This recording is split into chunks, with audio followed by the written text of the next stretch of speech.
Les doy la bienvenida a Innovar o Morir, el podcast donde exploramos el futuro del trabajo, la innovación y el impacto real de las personas.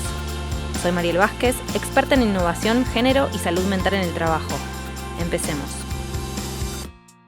Este episodio está esponsoreado por Mujeres Invirtiendo, una comunidad de mujeres líderes en capital privado. Y hoy, en este episodio, tenemos a Lina Peña, co-founder de Díaz Ventures, RM de Finsa, miembro de consejos de administración y alpinista con una historia inspiradora.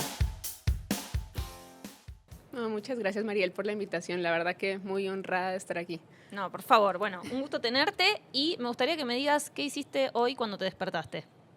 ¿Qué fue lo primero que pensaste? Bueno, primero que era las 8 de la mañana de un sábado y yo soy cero morning person, me cuesta muchísimo levantarme. Y mi rutina de levantarme tarda. Entonces, normalmente yo me despierto, pongo mi despertador, que irónicamente suena varias veces, no. Y me gusta mucho quedarme como por lo menos media hora en mi cama, disfrutar de ese momento que tengo con mi perrita. Los que saben, soy fanática de los perros, tengo una perrita que adoro, entonces nos quedamos como snuggling ahí 30 minutos. Y después de eso, como buena colombiana, tengo que tomarme un café, porque si no, no soy buena persona durante el día. No empieza el día no sin empieza café. El día sin café. Y ya después trato de estar por lo menos media hora, 40 minutos paseando a mi perra, disfrutando la caminata de la mañana, que es el tiempo donde puedo organizar mis ideas de lo que quiero hacer durante el día. Y ya después llego, me cambio, me visto y empiezo el día. No, bueno, me encanta. ¿Cómo se llama tu perrita? Frida. María Frida. Me encanta. ¿Alguna vez te tomaste un mate? Sí, de hecho tengo muy buenos amigos argentinos. Me lo presentaron cuando yo viví en DC muchos años. Okay. Y ahí tuve una comunidad muy grande de argentinos. Me encanta el mate, pero debo decir que no es el mejor para mi gastritis. No, bueno, pero es delicioso. Creo que para nadie, pero lo tomamos igual. Pero me encanta esto que decís porque me siento completamente identificada, porque yo soy cero morning person. De hecho, ahora estoy tratando como de implementar la ley de Mel Robbins de los 5 segundos y es como que me levanto y digo, ok, voy a contar hasta 5, pero me voy a despertar antes de que llegue al 5. Y esto estoy tratando para a ver si me funciona. Pero bueno, contame, Lina, ¿quién sos? Pero como si yo no supiese nada sobre capital privado, ni nada sobre alpinismo, que tampoco sé nada. Bueno, pues primero te voy a contar quién soy yo. Yo soy una hija bastante dedicada a su familia, soy hermana, soy muy buena amiga y después de eso soy inversionista. ¿Por qué lo pongo en ese orden? Porque durante los últimos años ha sido todo un reencuentro de poder restablecer mis prioridades. Era una persona muy dedicada a mi trabajo, no es que ahora no lo sea, pero sí siento que he podido hacer de mi trabajo, ¿no?, algo que también hace parte como de mis principios. ¿Qué es ser inversionista? Básicamente, me asocio con empresarios y les ayudo a crecer sus compañías. Entonces, en todo lo que eso implica, ¿no? O sea, de ser su apoyo tanto emocional, financiero, ¿no?, así como también de estrategia. En ese recorrido, actualmente soy cofundadora de Díaz Ventures. Es un fondo que estamos lanzando de Venture Capital enfocado en transformar una transacción. Y actualmente también soy Investor Relations de Finsa, un asset manager muy grande en Chile que está entrando a México y también estamos sacando una estrategia en deuda. Wow, haces muchas cosas. Contame, ¿quién o qué personas te influenciaron en la vida o qué herramientas te dejaron esas personas a vos que las podés implementar en tu vida personal o en tu trabajo? Bueno, muchos han sido, o sea, tengo como dos partes, ¿no?, en la profesional y en la personal, que después se van a mezclar un poco. En la profesional, afortunadamente, he contado con grandes mentores en mi vida y mentoras. De hecho, tuve una persona que, digamos, que marcó muchísimo cuando yo era un poco más joven. Se llamaba Yanire Braña, ¿no?, una española apasionada por el empoderamiento femenino, que conocí en una etapa muy vulnerable y cuando era muy chica y estaba justo empezando toda mi carrera profesional. Con ella, la verdad que hicimos muchísimas cosas, hicimos un programa de mentoring que fue el programa de mentoring más grande en Colombia. Trabajamos con bancos, sacamos programas internamente sobre empoderamiento femenino. Esto incluso se transformó en un fondo enfocado para mujeres. Fue el primer fondo que sacamos como entre multilaterales. También estuvo otra persona que influyó muchísimo, ha sido Susana García Robles. Ella también nos encontramos por temas de trabajo. una gran agente de todo lo que conocemos ahora en la industria de Venture Capital, o sea, sinceramente ella fue la que empezó a apoyar todos los primeros fondos y tuve la suerte de encontrarme con ella, de aprender muchísimo sobre lo que significa capital de riesgo. Y también quien fue un gran jefe y actualmente también es un gran mentor, que es el CEO de IDB Invest, James Craven. Él fue una de las personas que yo creo que más sinceramente me ha hablado en mi vida y más ha empujado mi carrera a hacer cosas que me incomoden, y es algo que valoro mucho. En la parte personal también he tenido grandes mentores, sobre todo en la parte ya de montaña, de apnea, que han sido como mis hobbies últimamente. Uno de ellos es Héctor Ponce de León, un gran himalayista mexicano, que es mi coach actualmente y nada, quien me ha enseñado como a poder respetar la montaña y ha estado conmigo literalmente en todos los pasos que he hecho, así como mi guía también, Max Álvarez, que, o sea, con él he tenido momentos como muy duros de la montaña, de muchas veces no alcanzar la cima, de cómo afrontarlo, ¿no? De poder entender los límites de mi cuerpo y al mismo tiempo aprender a superar los miedos, ¿no? Que poco a poco te hacen ser mejor montañista. Wow. Me fascina que seas alpinista, o sea, no me imagino cómo puede ser esa sensación, ¿no? O sea, ¿qué cosas te trae el alpinismo a tu vida personal y laboral que las aplicas? O qué escenarios son los que se te vienen a tu cabeza cuando estás, no sé, subiendo el Aconcagua, ¿no? Pues mira, justo esta mañana dije, bueno, pensando un poco en este podcast, normalmente yo cuando voy a la montaña me gusta escribir mucho, o sea, creo que es en los momentos donde como que dejo todo fluir y tengo libros y libros que he escrito. Y me encontré con mi último libro y lo abrí y dije, me gustaría empezar como con esto que escribí, ¿no? Que es mi primer párrafo. Y dice, cada montaña es una versión diferente de nosotros mismos, de nuestros miedos y de lo que creemos posible. Y creo que para mí eso ha sido las montañas. O sea, todas las montañas que he hecho me han enseñado algo muy diferente.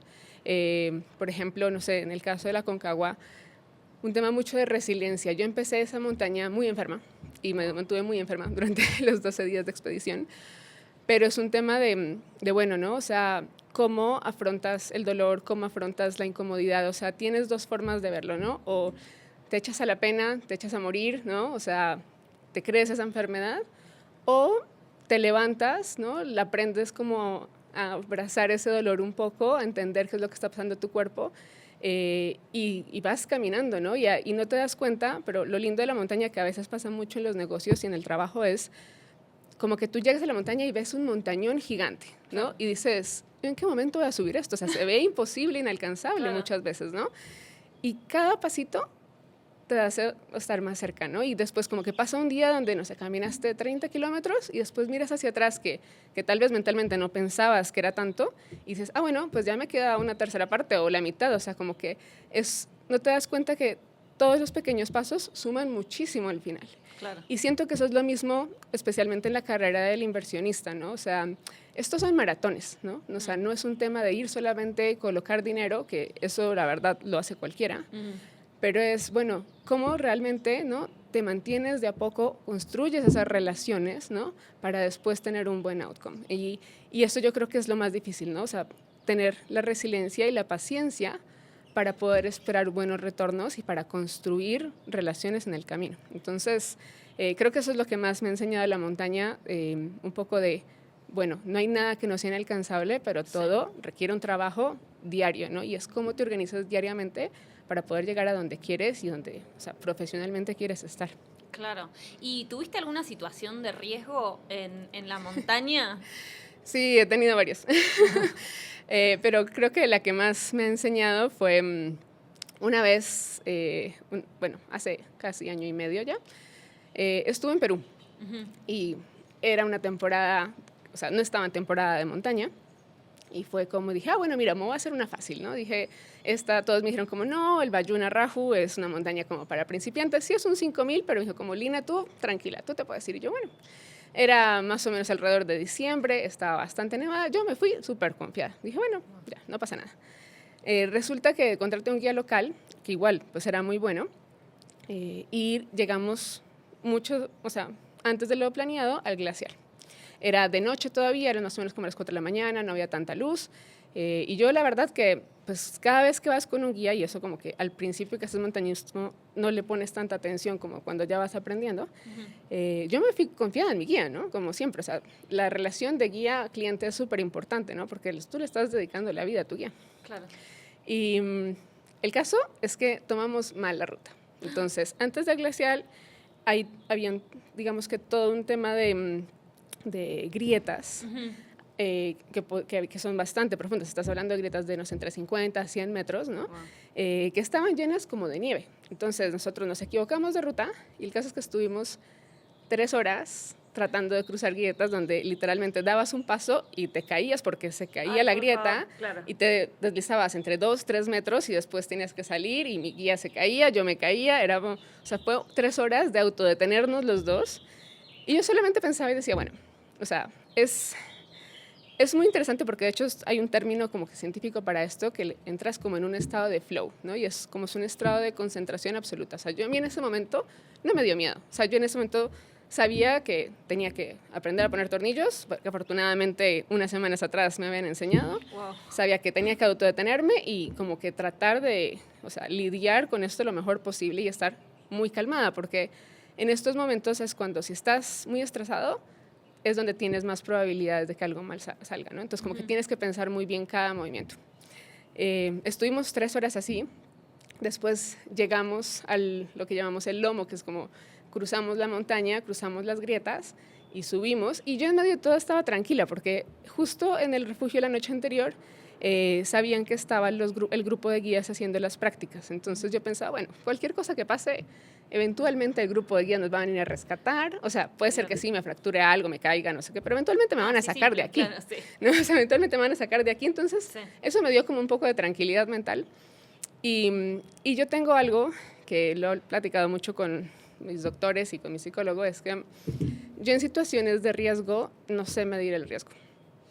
Entonces, tú me puedes poner en una situación, no sé, donde mi vida peligre, y a mí el miedo no me entra sino hasta muchas horas después. Entonces, como que en ese momento es muy fácil para mí pensar qué hacer. De hecho, como que yo llegué al lomo y le dije, bueno, pero vámonos a cumbre, ¿no? O sea, nos queda ya lo menos, tenemos 1 hora, y mi guía me dijo como, estás loca, me dijo como, Claro. la montaña no está para acceder, es como que acaba de nevar, nos vamos para abajo.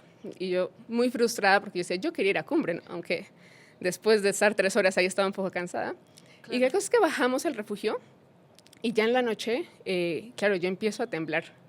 Y empiezo a sentir el miedo que tenía que haber sentido en ese momento. Sí, claro, como se retrasó un poquito el miedo. Claro, y ahí es como cuando ya, como dicen en México, no me cayó el 20 de decir, oye, estuviste en una situación de riesgo, ¿no? O sea, como que esto no es normal. Pero bueno, al final como que sí supe ya lidiar con eso, siento, en ese momento sí sentí tal vez mucha paz, ¿no? Porque yo dije, bueno, si hubiera pasado algo, al final de cuentas tengo todas mis cosas en orden.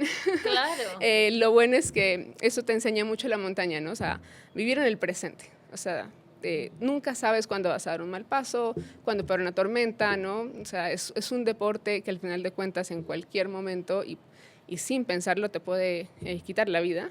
Entonces estás todo el tiempo como con eso muy presente y hace que en el día a día lo quieras disfrutar al máximo, ¿no? Porque nunca sabes si va a haber un mañana, ¿no? Y creo que es las enseñanzas más lindas porque desde que empecé a hacer alta montaña soy muy consciente de mis días, de con quién los quiero pasar, de tal vez ya sí me proyecto a futuro, pero siempre es pensando bueno, o sea, en el día de hoy, o sea, quiero vivirlo al máximo, ¿no? Y hacer lo que más me apasiona y no esperarme hasta un futuro para hacer realmente lo que quiero como propósito.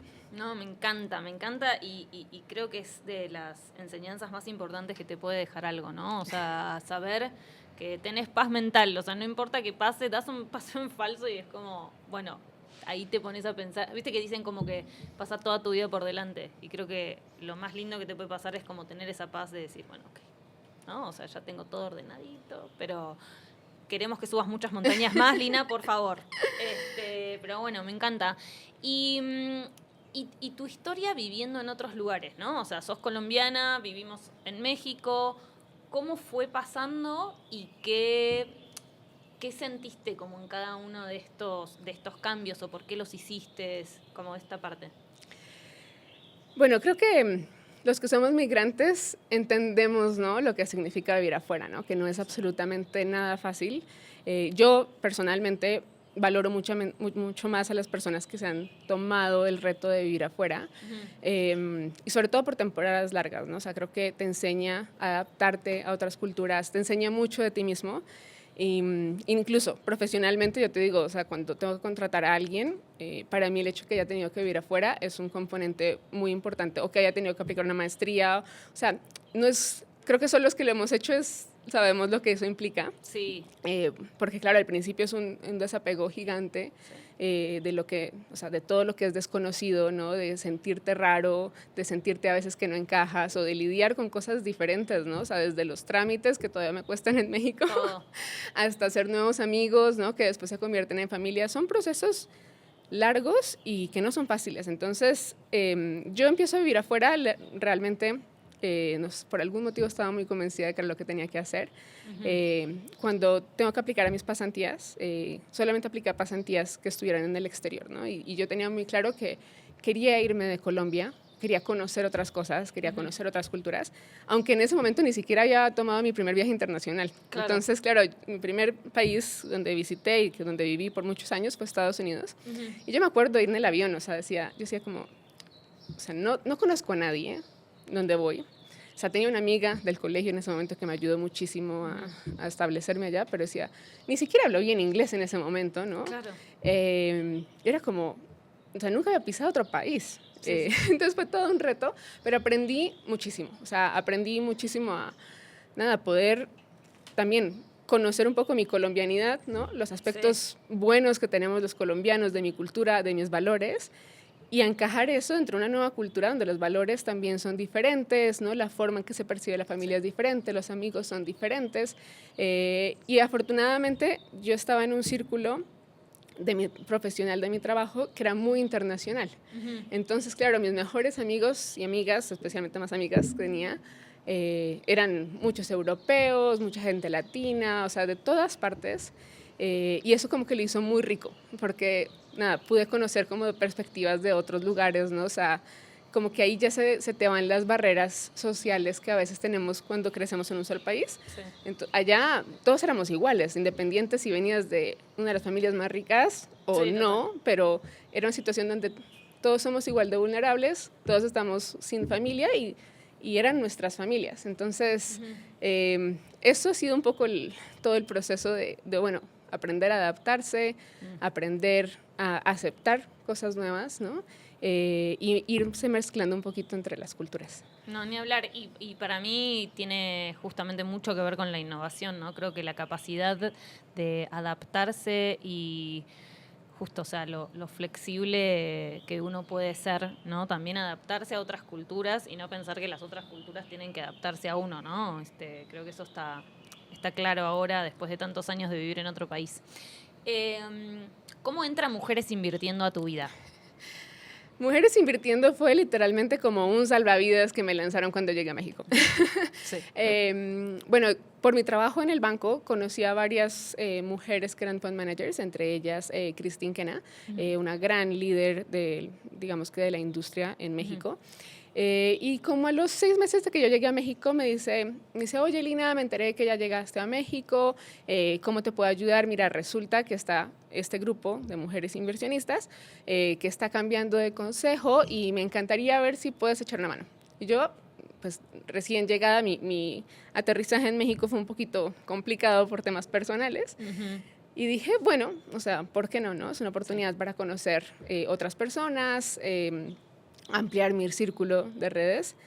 Y lo que no esperaba era encontrarme con mujeres tan picudas, como dicen aquí, claro. Que afortunadamente eran mis pares y que nos ayudamos muchísimo. Entonces, en ese momento, cuando yo entré, lo lideraba Karina, quien hizo un gran rol en posicionar a la comunidad.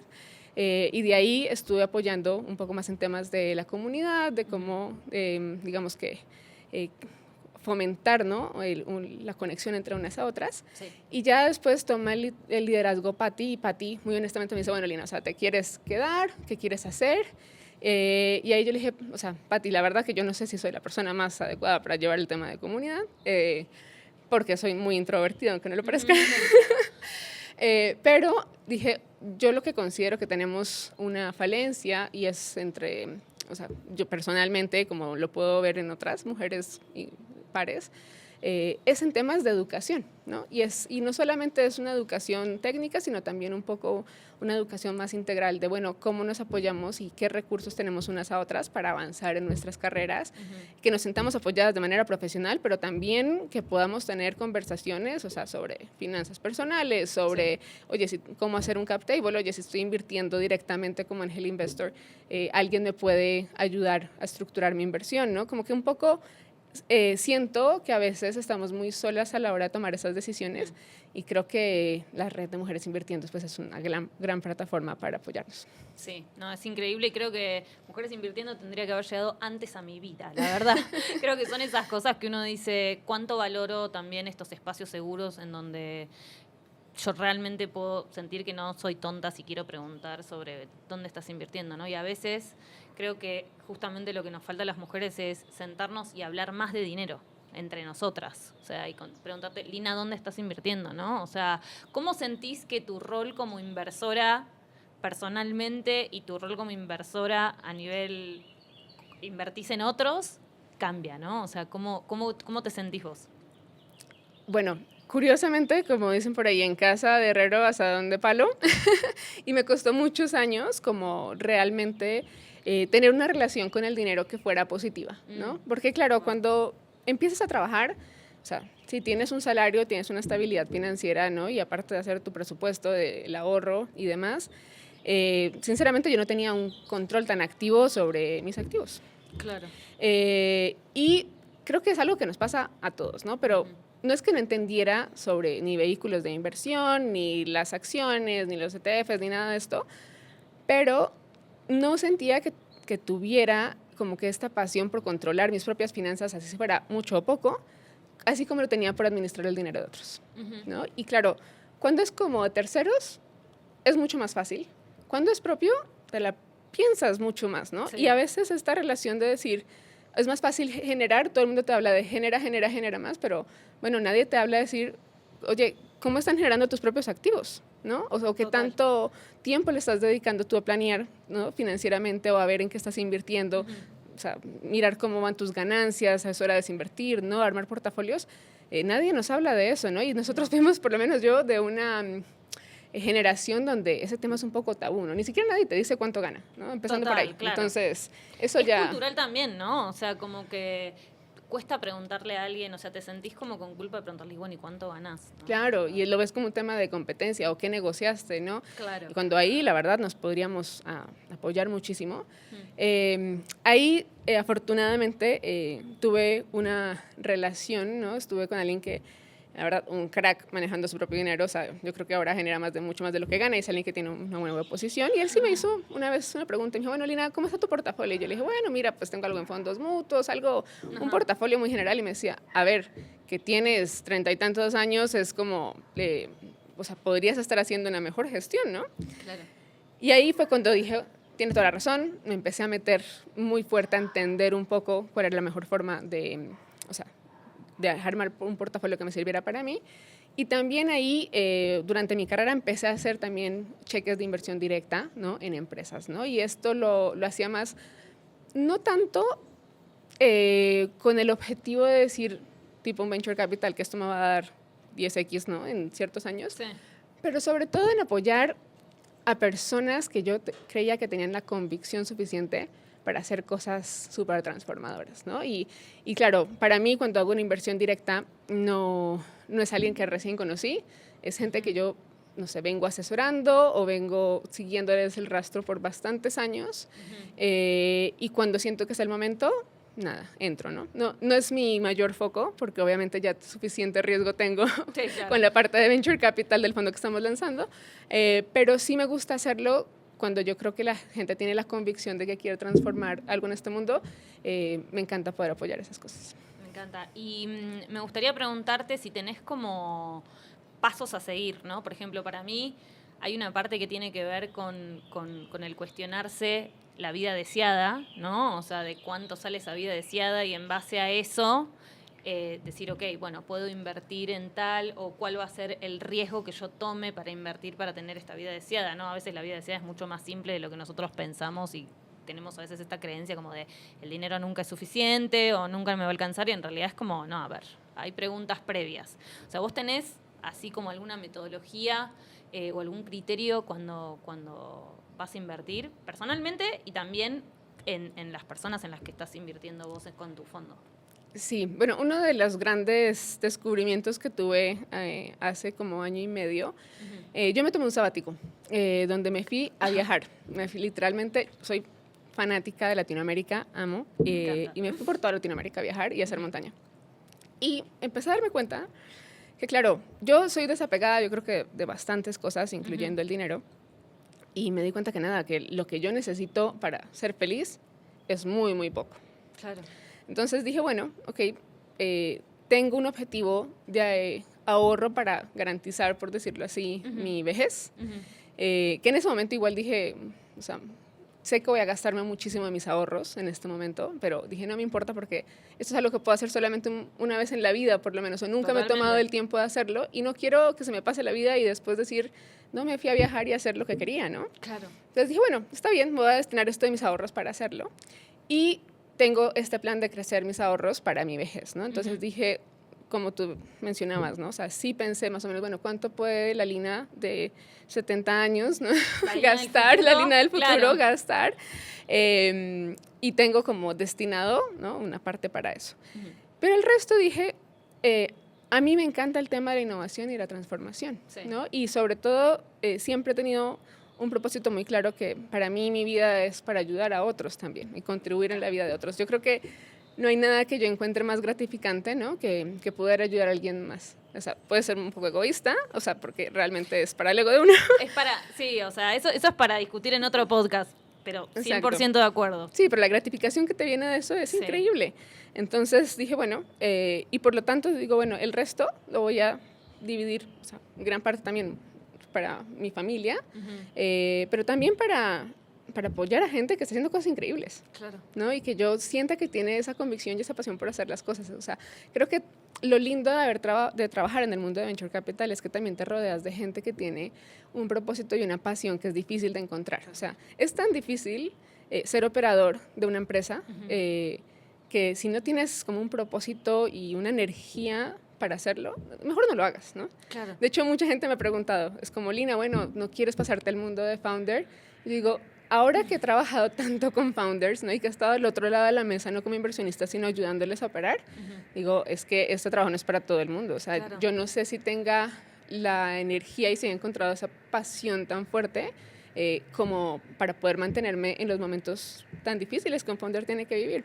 Tal vez en algún momento lo haga, dije, pero por ahora, o sea, admiro y me quito el sombrero a todos los que lo han logrado. No, y sos una gran habilitadora de esos sueños también. Claro, yo digo, mi rol es poder apoyarles, poder darles mi network, ¿me entiendes? Poder estar ahí para cuando lo necesitan, ¿no? O sea, por ejemplo, esta semana estamos cerrando una transacción.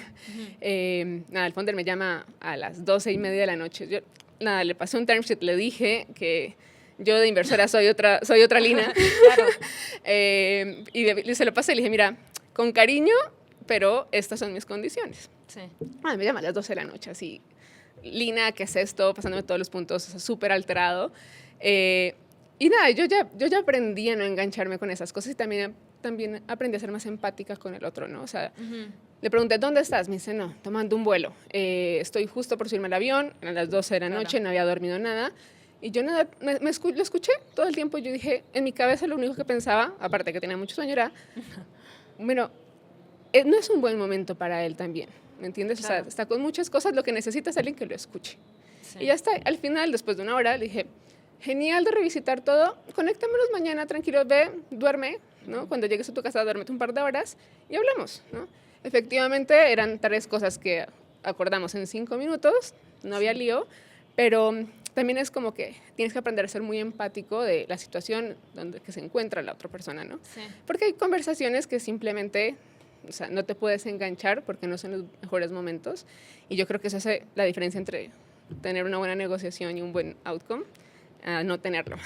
Y eso es, creo que, lo más inteligente que tiene alguien. Realmente la capacidad de empatía con la otredad, ¿no? O sea, con entender, creo que primero que te hace claramente mejor negociadora, pero también que le das mucha paz al otro, ¿no? O sea, dentro de este mundo en el que él estaba viajando por tomarse un vuelo, así que nada, me encanta que puedas como desarrollar esa parte de inteligencia emocional en tu trabajo.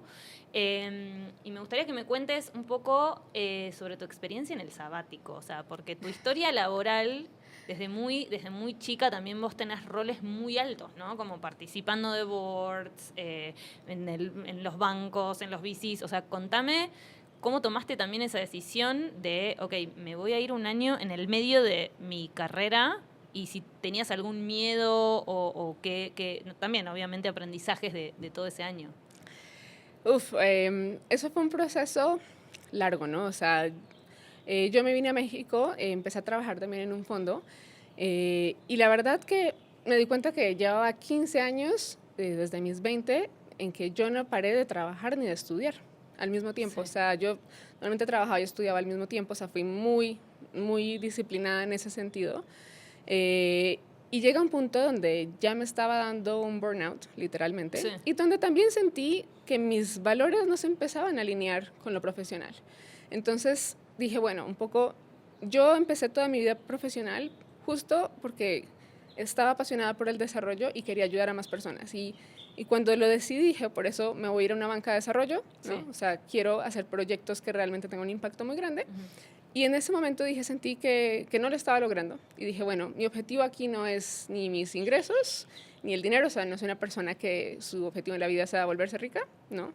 Y sentí un desbalance muy fuerte, ¿no? Entonces, ¿qué pasa? Que a veces el cuerpo te dice lo que tú no eres capaz de expresar y empecé a enfermarme, ¿no? O sea, todo el tiempo andaba que con una gripe, que con otra cosa en el doctor, como que tu cuerpo te lo va diciendo sin querer. Sí. Y surge una situación en el trabajo donde surgió el momento perfecto para decir, ¿sabes qué? Yo ya no quiero más.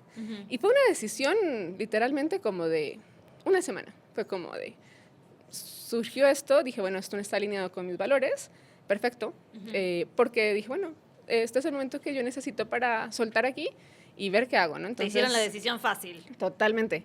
Y fue todo un proceso, porque claro, yo estuve 15 años acostumbrada a no parar, ni siquiera los fines de semana. Wow. Y luego es como, bueno, ¿qué voy a hacer? Claro. Entonces, los primeros mes y medio fue de mucha ansiedad, de decir, ya sin un trabajo, ¿qué soy ahora? Claro. ¿No? Es como que, ¿qué voy a hacer mañana? No tengo que levantarme, no tengo nada que hacer. O sea, es como que esos eran mis miedos y batallé mucho con eso, porque, claro, yo nunca había tomado el tiempo de dedicarme a mí. No, entonces, y de explorar, ¿no? O sea, claro, ¿qué más hay que no sea trabajar? Claro. Exacto. Como que sí siento eso, que antes me definía muchísimo lo profesional y decía, bueno, y la persona, la Lina, ¿dónde está, no? Entonces, ahí fue cuando dije, bueno, pues nunca he viajado sola. O hacía viajes solas, pero cortitos, y dije, sí, me voy a ir con mi mochila, nos vamos. Y ahí empecé toda esa travesía. Estuve por Perú, estuve por Bolivia, en Ecuador, estuve como 3 meses en la Patagonia, tuve también un ratito en Brasil. O sea, fue un proceso súper lindo porque era viajar sola, ¿no? Como claro. Que con todos los miedos que te dan. Un año sola. Wow. Que te dicen, ¿no? Bueno, que es peligroso, que una mujer... Claro.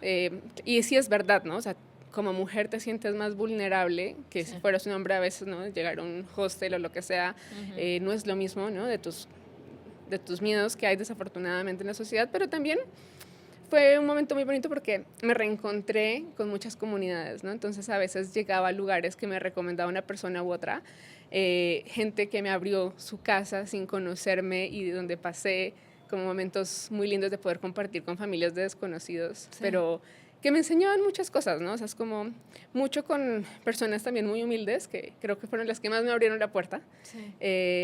Y fue bellísimo como poder ser parte de sus familias, vivir otra realidad, ¿no? Creo que ahí fue cuando me di cuenta de varias cosas. Una de ellas es la felicidad. A veces en el mundo de la inversión todos lo relacionamos mucho con lo material. Y cuando vives en estas comunidades te das cuenta que la vida es muy simple, son mucho más felices de yo creo que muchos ejecutivos que yo conozco. Ay, por favor, tal cual. Y a veces no quieren cambiar. Claro. Porque sus valores son diferentes, ¿no? Nosotros siempre estamos buscando ay, ¿cómo les vamos a cambiar y mejorar su estilo de vida para que, no sé, tengan acceso a más servicios financieros y demás? Sí. Está bien tener el acceso, ¿no? Pero no todo el mundo necesariamente quiere volverse rico ni tener más dinero, ¿no? Claro. Te diría, yo creo que de las personas con las que hablé, porque hablaba mucho del desapego al dinero, su felicidad no venía por allí. Mucha gente, afortunadamente, los valores de estar cerca de la familia, ¿no? De poder tener sus círculos socialmente en sus comunidades, los roles, o sea, me impresionó mucho, me encantó. Y bueno, y aprendí mucho sobre eso, ¿no? También me dio mucha más seguridad a mí misma, porque como muchas mujeres tal vez se pueden relacionar, pero yo tengo el síndrome de la impostora todo el tiempo. A todas nos interpela en algún lugar ese síndrome de la impostora. Sí. Claro, o sea, que como mencionas, o sea, yo por cosas de la vida a veces tomaba posiciones de liderazgo muy chica, entonces a mí me costaba mucho creerme, ¿no? En la trayectoria que tengo, y todavía me cuesta, ¿no? O sea, como que siempre me trato de comparar con otros y es como, yo siento que a veces mis aportes no son tan valiosos. Y me cuesta creérmela. Entonces, pero bueno, eso es lo que también, terapia. Claro, que lo recomendamos mucho a todas y todos, #terapia. Siempre. Exacto. Y bueno, y obviamente muchas cosas por trabajar sobre eso, pero creo que lo más lindo de eso, de viajar solo es reencontrarse con tus valores, ¿no? Aprender de otras personas, conocer otras personas que no tenías ni siquiera pensado. Y bueno, y aproveché para hacer mucha montaña, muchos hikes, o sea, creo que Latinoamérica es un lugar precioso, ¿no? Y es muy difícil, yo creo que encontrar otras partes del mundo que tenga la belleza que nosotros tenemos. Amo que seas fan de Latinoamérica. Y me encanta toda esta experiencia que tuviste porque creo que toda esta parte de tomarte el tiempo de explorar qué más hay, ¿no? Creo que es la manera de encontrar, una de las maneras por lo menos de encontrar como este propósito, ¿no? En la vida que todos medio buscamos y que nos da estas ganas de levantarnos todos los días, pero qué difícil es encontrarlo, ¿no? A veces vivimos tan en piloto automático de voy a trabajar, voy a la oficina, voy a hacer esto. Tomarse este tiempo y también esto que decías, encontrar la armonía de lo importante y de balancear lo personal, lo laboral y realmente esto, ¿no? O sea, como tenemos estas creencias sobre, no, el dinero nos va a dar la felicidad y en realidad lo que te das cuenta es que es esto que hablábamos antes, ¿no? Del concepto de la vida deseada, en realidad, ¿qué tenés ganas vos de hacer? Esto de lo personal, me gustaría saber si existe como alguna situación personal que te haya también traído a la realidad o te haya como mostrado esto sobre la resiliencia y que vos lo hayas, como que haya sido como un breaking point también en tu vida. Creo que hay uno muy importante, ¿no? Y yo creo que me enseñó, y es un poco también de la mano de vivir mucho del presente.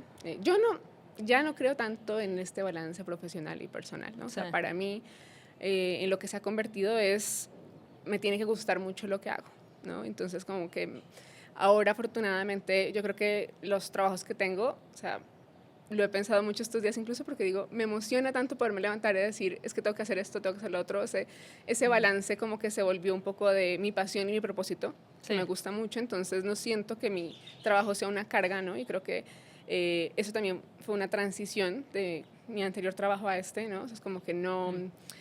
Aprendí a hacer solamente cosas que me gusten, ¿no? Y sobre todo con personas que sienta que me agregan valor, ¿no? Eso es muy importante, ¿no? Con quién te rodeas, o sea, la gente que te energiza, bueno, además que por eso es una de las razones de la comunidad de mujeres invirtiendo que las amo. Y un gran aprendizaje que tuve sobre eso, un momento personal duro, fue, bueno, mi mamá tiene un cáncer terminal, pero cuando se lo detectaron hace más o menos unos 6, 7 años, fuimos a todos los doctores, tenía expandido el cáncer por muchas partes y nos dijeron, bueno, le quedan más máximo 3 meses, ¿no? O sea, vayan organizando. Y fuimos donde varios doctores en su momento Y mi mamá se levanta un día, o sea, nosotros obviamente deshechos, como que tratando Claro. de asimilar, ¿no? Que Sí. todo lo que tiene que pasar. Se levanta un día y me dice, Lina, yo no me voy a morir del cáncer. Así como si nada, ¿no? Sí. Y mi primera impresión fue, o sea, uno, yo no tenía una buena relación con mi mamá, entonces en mi mente era como, necesito sanar todo esto, ¿no? Claro. O sea, para estar bien las dos y poderle apoyar de la mejor manera. Pero después cuando me dijo eso, yo dije, o sea, bueno, está tal vez en un estado de negación, ¿no? Claro, ¿qué dice esta señora? Claro, ¿qué le está pasando a mi madre? Y claro. muchos terapeutas me decían, no, pues es normal, ¿no? O sea, cuando te dan una noticia de estas. Pero ella estaba muy convencida, o sea, no me lo dijo ni llorando, no me lo dijo, se levantó con una convicción y dijo, bueno. Entonces al final, bueno, un doctor accede a hacerle las quimioterapias, empieza a reaccionar súper bien, aunque, o sea, pues los que han pasado por ese proceso de apoyar a alguien más en la quimioterapia es bastante duro, ¿no? Yo creo que yo terminaba más desgastada que mi madre. Que ella, claro. Y bueno, han pasado 7 años y tú la ves y está mejor que yo. Como si nada, claro, Entonces, no, o sea, el poder de la mente y todo lo que eso te enseña también, ¿no? O sea, más allá de la resiliencia de tu mamá, wow, y lo que te muestra a vos. Totalmente, y eso fue como un choque para mí muy grande, ¿no? Porque yo sentía que era una persona que a veces ante el más mínimo reto, ¿no? Se echaba mucho para abajo. Y mi mamá siempre me decía, mira, si yo me quedo en la cama tendida, me voy a morir. Claro. Decía, mientras yo me pueda parar y pueda hacer cosas, me sienta viva, lo voy a hacer. Y para mí fue también una gran reacción, ¿no? Porque yo decía, claro, o sea, ahí está la diferencia entre buscar la vida y no buscarla. Totalmente. ¿No? Y eso es lo que la mantiene viva. Y ella me decía, yo vivo por mis nietos, por ustedes, por mis hijos. Y ha sido o sea, es una persona a la que admiro, o sea, profundamente sí. Por su fuerza, por su resiliencia, porque obviamente los tratamientos son duros, pero nada, siempre está así en la lucha contra el cañón. No. Y ha sido una persona a la que he aprendido muchísimo. Me encanta. Y durante tu infancia también, como qué ejemplos tenés o qué, o sea, en qué pensás. Creo que me contabas una historia de tu abuelo, ¿no? O sea. Sí, bueno, yo creo que he sido la persona más influyente en mi vida, ¿no? Aquí donde me ven, yo era una niña campesina casi, ¿no? Mis abuelos fueron campesinos y yo pasaba mucho tiempo con mi abuelo. Mi abuelo, siendo del campo, pues nada, él no era la persona más cariñosa del mundo, pero creo que sí fue el que me dio las bases de lo que soy yo ahora. Entonces, desde que tengo uso de razón, creo que siempre me empoderó para que hiciera las cosas yo sola, así por más difícil que fueran. Sí. De hecho, me acuerdo una vez que me pusieron como un reto, una prima, de irme desde el pueblo hasta la finca, que eran como 25 kilómetros, yo creo que tenía como unos 6 años, y me fui caminando sola. Y él no estaba en el auto, ¿no? Después llegó, y claro, yo llego después de muchas horas de caminar a la finca, me mira enojadísimo, claro, porque obviamente me llegara a pasar algo, mi mamá... Claro, y sí. Y de un momento a otro como que me sonríe, ¿no? Y me decía, yo sé que tú podías. Y era así con todo, ¿no? O sea, sí, no tenía piedad, eso sí, me levantaba a las 4 de la mañana, íbamos por el ganado, aquí donde ven yo ordeñaba vacas, hacía todo lo que tocaba hacer en una finca. Wow. Y siempre fue como, o sea, me considero como un empleado más de su finca, ¿no? Y, claro, y es bonito porque nosotros somos más o menos como aproximadamente unos 30 sobrinos. Ajá. Y creo que yo era la menor en su momento de todos ellos cuando estaba mi abuelo. Y él, por algún motivo, como que me apadrinó a mí. Entonces, y él sí me enseñó todas las cosas del campo. Y de ahí yo creo que entra mucho mi amor hacia la naturaleza, ¿no? Claro. De poder como que encontrar en, no sé, en los amaneceres, en las caminatas, esa parte propia mía de mi existencia, ¿no? De sentirme tranquila, de dejar ir todo, como que cuando yo estoy en la montaña, es el lugar donde me siento más plena. Y se lo aprendí mucho de él, ¿no? O sea, él cuando estaba enojado, iba a caminar. Nunca se desquitó directamente con ninguno, o sea, nunca tuvo que levantar la voz, nunca tuvo que... O sea, su mundo era la naturaleza y me inculcó lo mismo. Y la verdad, yo yo salía del colegio viernes en la tarde, me iba de mi abuelo, regresaba el lunes y mis vacaciones eran 100% con él. Entonces, de hecho, cada vez que voy a una montaña lo pienso mucho, ¿no? Porque cuando tengo miedo, siempre pienso, o sea, la primera vez que tuve que pasar una grieta de un lado a otro grande, siempre he dicho, ¿qué te hubiera dicho tu abuelo? Claro. O sea, me hubiera lanzado. Sí, claro. él me hubiera lanzado. Y siempre dijo, nunca se equivocó, ¿no? Y nada, él ha sido como una persona bastante influyente, del que le tengo mucho cariño y bueno, desde el cielo siempre lo recuerdo. No, qué linda historia, me encanta, me encanta. Si tuvieras que darle consejos a los jóvenes, pero también creo que a vos del pasado, ¿no? A tu voz del pasado. ¿Qué le diría a la Lina de 20 años? Sí. A ver, yo creo que gran parte yo te diría, bueno, uno, la suerte son casualidades de la vida, pero todo depende del esfuerzo que le pongas, ¿no? O sea, por ejemplo, hace poco me decía, no, Lina, pero bueno, o sea, a ti a veces te invitan a ser speaker o lo que sea. Yo decía como, para mí nada en la vida ha sido suerte, es porque yo aprendí a aprovechar cada momento, ¿no? Y no sé, en el momento en que yo estaba en la universidad, estudié lo que más pude, traté de sacar 2 carreras, o sea, siempre fui muy disciplinada en ese sentido, o sea, nunca fui de la persona que se perdía en las fiestas, claro. o que también después me hubiera gustado tener un poco más balance, ¿no? Hay que aprender a disfrutar los momentos en los momentos que son. Pero creo que todo es fruto de un esfuerzo, ¿no? O sea, y ahí diría, de las cosas que a mí más me ayudaron fue, una, buscar oportunidades fuera. Creo que el hecho de uno tener que moverse de un país y aprender otras cosas marcó gran parte de mi vida. Nunca hay que dejar de estudiar. O sea, creo que eso es también otra clave importante. Todo el tiempo hay que estar aprendiendo. O sea, la mente y como todo se trabaja. Sí. ¿No? Y esto, y encontrar un hobby, un deporte que también te implique disciplina, ¿no? O sea, creo que la disciplina es clave para todas las cosas. Y eso al final siempre da resultados. O sea, como volví a mi analogía del principio, ¿no? O sea, esto es una maratón, la vida, y creo que los resultados que quieres son correlaciones de los esfuerzos que les pones el día a día. No, completamente. ¿Y tenés alguna herramienta que vos uses diario? No sé, por ejemplo, no sé, a mí me gusta despertarme y meditar, ¿no? O sea, como siento que eso hace que empiece mi día como con los pensamientos un poco más claros. O sea, ¿tenés algo así para vos? O sea, en el día a día sí es como la caminata con mi perrito. Ese es el momento donde yo estructuro lo que quiero hacer un poco en el día. Igual antes de dormir también como que preparo muchas cosas para el día siguiente dependiendo de la jornada que quiera tener. Pero sobre todo para mí es como en el fin de semana yo trato de irme a la montaña, ya sea hacer un hike, a correr, a escalar, lo que sea, porque para mí ese es el momento donde como que, no sé, puedo ver más claro, pienso como en mis prioridades como más a mediano plazo y también en que dejo muchas cosas, ¿no? El estrés, a veces como lo pesado que puedo hacer la semana y mis entrenamientos. Esto sí es algo lindo que me ha dejado la apnea.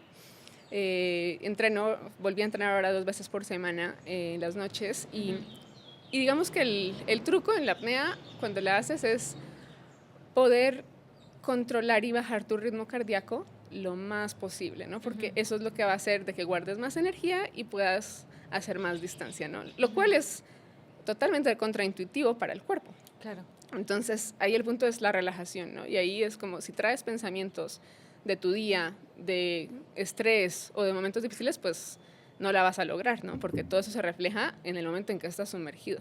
Entonces, siempre es todo un proceso cada vez que tengo que entrenar, de decir, bueno, cómo estoy, un balance emocional, ¿no? De las cosas que tengo prioridades, qué me estresa, qué no me estresa, cómo lo puedo gestionar para poder rendir en mi entrenamiento. Y bueno, eso es creo que mi técnica, para el mío va un poco más del lado de los deportes y el entreno. También meditaba muchísimo, o sea, en los momentos creo que más difíciles de mi vida también me despertaba, me ponía mi app. Sí.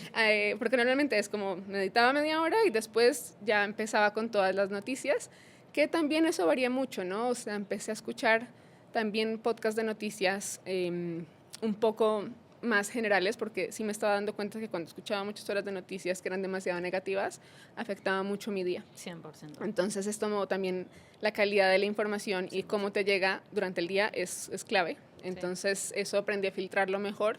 Tengo algunos podcasts de noticias que escucho y también me gusta ahora más leer noticias que tanto escucharlas, pero justamente por eso, porque puedo ser más selectiva en qué escucho y pues que es mejor también para mis sentimientos. Sí, total. Bueno, una de las enseñanzas justamente de la Ayurveda es esta, ¿no? O sea, Claro. cómo alimentamos nuestro cuerpo, pero no solo nutricionalmente, ¿no? O sea, sino también las historias que elegimos contarnos a nosotros dependiendo de lo que escuchamos, las noticias, etcétera, ¿no? Así que nada. Y por último, consejos para los emprendedores o las emprendedoras que quieren hacer cosas con impacto, que les invertiría Lina. Tienen que estar enamorados de un problema. O sea, creo que además de tener la pasión por hacer cosas, sí hay que, uno, pues entender muy bien a qué cliente le quieres llegar, el por qué, ¿no? O sea, creo que a veces nosotros asumimos muchas cosas de lo que puede querer la gente sin necesidad de validarlas, ¿no? Especialmente cuando, y muchos de los emprendedores les pasa esto, ¿no? O sea, a veces vienen de mundos un poco más privilegiados que otras personas y asumen que necesariamente, por ejemplo, que para personas que tienen otro estado social, que lo quieren cambiar, ¿no? Que quieren que sea como el de ellos. Y nunca se han pasado tiempo, tal vez como con las comunidades o con otras personas, para entender si realmente eso es lo que les importa o no, ¿no? Y ahí a veces que se crean soluciones que después dices, claro, ¿por qué no tiene Product Market Fit? Obviamente, porque pues tal vez no pasaste lo suficientemente tiempo para saber si era una prioridad para ellos o y para entender fácil si de eso usar. se quería cambiar, exacto. Exacto. Entonces como que me gusta mucho la gente que viene y que me dice, oye, es que mira, no sé, yo estuve muchísimo tiempo, o sea, viendo este segmento y entiende a quién le está hablando, se pone a la par y ahí se enamora del problema que quiere resolver, ¿no? Entonces, creo que esa es una gran diferencia porque, a ver, el mundo del emprendedurismo no es fácil, ¿no? Y pasas muchos valles. O sea, a mis socios les he dicho, a ver, yo he visto muchas empresas que se han tratado de morir 3, 4 veces, ¿no? Pero después de un tiempo ya logran y son estas, ¿no? compañías gigantes que todos quieren invertir, pero de ahí, de llegar ahí, ha sido un camino durísimo. Y si no estás enamorado del problema, pues a la segunda te vas a cansar y vas a tener que cerrar, que eso les pasa mucho, ¿no? Ahora veo mucho que todo el mundo glorifica a veces los failures que tienen y salen todos los emprendedores y yo digo, está bien, pero cuando ya tienes la plata de otros, para mí sí tienes que ser muy responsable en decir si lo que estás haciendo es correcto, ¿no? Porque sí siento que muchos emprendedores tomaron la vía del venture capital como el dinero más fácil de conseguir, ¿no? Y no estás pensando que detrás de ellos, o sea, están inversionistas, están los limited partners que administran a veces ahorros de personas, ¿no? O sea, recursos públicos que son muy valiosos.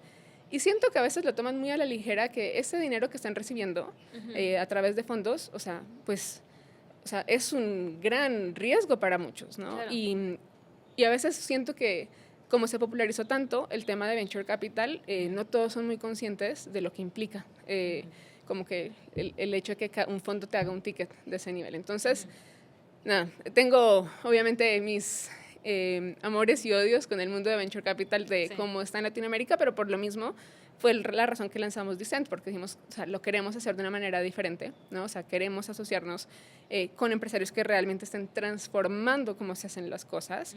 Y sobre todo, claro, no queremos ser un fondo netamente financiero, ¿no? Que muchos fondos tú dices, el value que es, pues tu network, que está muy bien, pero a veces no necesariamente tienes que diluir tanto una empresa para acceder solamente al network, ¿no? Entonces sí estamos trabajando en muchos frameworks que realmente sean útiles para los socios que van a estar con nosotros. Wow. No, o sea, la verdad que primero te quiero agradecer por estar acá, por contarnos tu historia, que te admiro mucho y creo que todas las cosas que fuiste pasando te hicieron quien sos hoy, ¿no? Entonces, creo que hay mucha de tu historia que le puede servir a muchas personas también que se pueden identificar y todas estas enseñanzas que tuviste a lo largo de tu carrera, pero también de tu vida personal, creo que son muy lindas para contar también, así que muchas gracias. No, a ti gracias, la verdad que ha sido un honor y espero que, bueno, poder ayudar a muchos más. Gracias a ti por la invitación. Estoy segura que sí, Bueno, muchas gracias. A ti.